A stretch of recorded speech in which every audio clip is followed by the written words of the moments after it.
sa batang binatukan ng kung sino. Kasi di niya alam yung concubinage. Define mo yung concubinage. Concubinage muna. Kasi parang nadawit ako sa sa kalokohan nitong bata na to. Porque may singsing niya. Sino kayang kamukha ko na nakita nito? Sana, nangabit ako, nakita mo, no? Sana, for 5 years na wala akong jowa, na nakita mo sana ako na, na lumandi-landi, ganyan. Kaso hindi, wala, as in, wala talaga, as in, zero,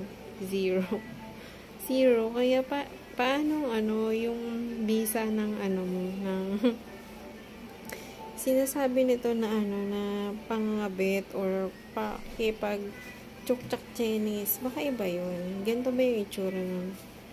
Makikipag labuhan sa sa kani-kanino or wala ka nang pakialam dun, no, kung makipag chukchak Chinese yung babae sa sa gusto niyang ka-chukchak Chinese, or halimbawa na single naman siya, or pati ba naman yung pagjajawa niya, yun, i-control mo or mga control ka, mahiya ka naman na kung ang totoong concerned citizen ka, gawan mo siya ng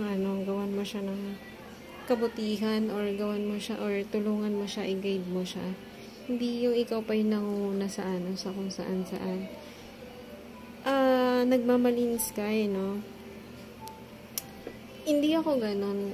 For 5 years na walang hindi ako nagmamalinis na na kesyo pokpok ka, ka na, kukondoynahin na kita, yung mga kapokpokan mo, ganyan.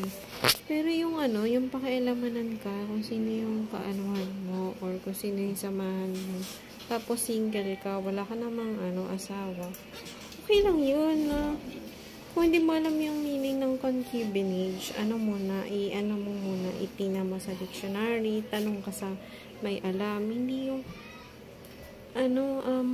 pinangunahan mo na yung girl, wala naman siyang asawa, or single siya, kaya kahit kanino pwede siyang makipag-chuktak-chares kung gusto niya. Ganun. Hindi naman, siguro ikaw na lang yung, yung kondinahin. Kasi pa, kaya alamera kang mahadera kang babae ka. Tsura mo! Good luck, girl. Mahadera.